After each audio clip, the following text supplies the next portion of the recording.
Hi, this is Grammy from Grammy and Grandpa Read, and today I have a book for you called Raggedy Ann and Andy Help Santa Claus. It's a little golden book, and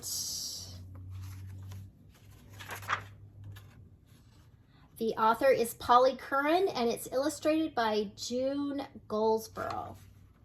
Raggedy Ann and Andy sat by the fireplace, as quiet as mice. The house was silent and dark, and everyone else was asleep. But all the dolls were wide awake and excited. Tonight was Christmas Eve, and the dolls were waiting for Santa Claus. It was getting late, and Baby Doll was impatient. "Where is Santa?" she said. "I hope he remembers to come," French Doll worried. Raggedy Ann held up her hand. "Shh," she whispered. "Listen." They all heard the music of a tiny sleigh bell, then a soft thud as something landed on the roof. The next moment, whiz! Santa Claus was standing in the living room. "Ho, ho, ho," he boomed happily when he saw all the dolls. "Merry Christmas, little friends." Raggedy Ann and Andy's wide smiles grew wider. French Doll curtsied. China Doll bowed low. All the dolls clapped their hands and cried, "Merry Christmas, Santa!" Raggedy Ann seated Santa in a big easy chair. Andy placed Santa's sack beside him. French Doll served him milk and cookies. "Just what I needed," Santa declared.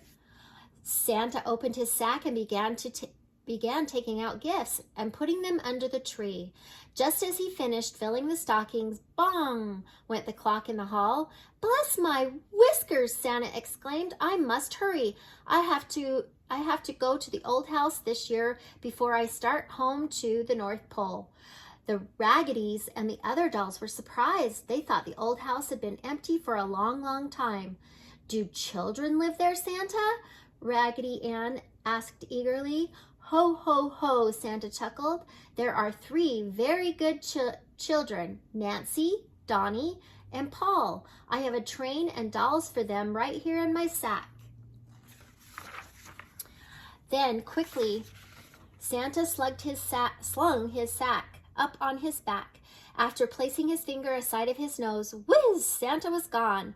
Baby Doll yawned and rubbed her eyes. "I'm sleepy," she sighed. "As soon as the room was tidy, we'll go to sleep," Raggedy Ann said. She started to brush the crumbs from the floor. That's when she saw the doll half hidden under the chair. When Raggedy Ann picked up the brand new doll, she found the tag that said, "To Nancy." "Oh," Raggedy Ann cried out, "this little doll must have fallen out of Santa's sack. She belongs to Nancy down at the old house.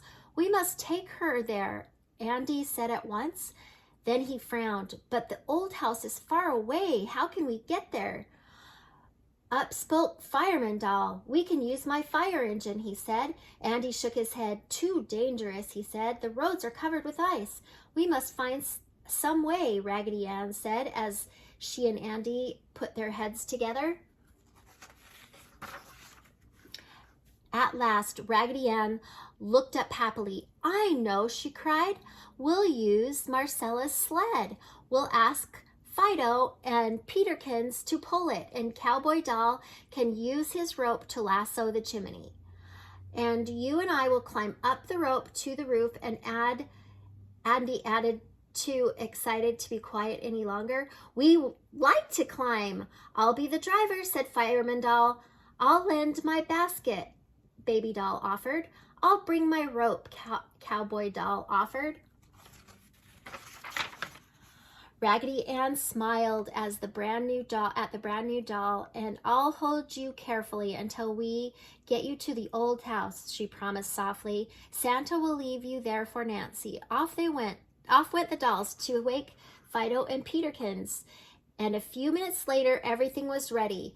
"Go!" Fireman Doll cried out. Fido and Peterkins pulled and pulled, but the sled would not move an inch. Raggedy Ann hopped off and pushed with all his might. Slowly, the sled began to move. Just as it started to gather speed, Andy jumped back on. Faster than a rocket, the sled flew down the long, dark road toward the old house. The dolls could see Santa on its roof, almost to the chimney. "Wait, Santa Claus," shouted Andy. "Wait, wait," called the other dolls. Santa looked down and saw the dolls. "Bless my whiskers," he cried. "What are you doing here?" Both Raggedys hopped off the sled. Quickly, Cowboy Doll twirled his rope, and then with one mighty toss, he lassoed the chimney on his very first try, and Andy and Anne climbed up the rope, then stepped onto the roof. "We brought you something," Raggedy Ann smiled, handing Santa the brand new doll. "Nancy's doll!" Santa exclaimed. "Where did you find her?" Raggedy Ann and Andy told Santa what had happened. "We hoped we'd get here in time to catch you," Ann said. "And we did," Andy grinned. Putting his arms around Raggedy Ann and Andy, Santa hugged them tightly, and then Santa kissed them both. "How can I ever thank you for your help?" he asked. "You just did," Raggedy Ann said shyly. Very gently, she touched the spot on her head where Santa's kiss had landed. "You sure did," Andy added. He too rubbed his kissing spot. Back down the rope and to their places on the sled went the Raggedys. All the dolls waved goodbye as Fido and Peterkins headed home. Santa Claus waved and watched them go. "Merry Christmas, little friends," he called softly, and turning quickly, he disappeared down the chimney. Oh, they rescued the doll and got her to Santa Claus just in time. I hope you like this book. Please subscribe to our channel and have a Merry Christmas.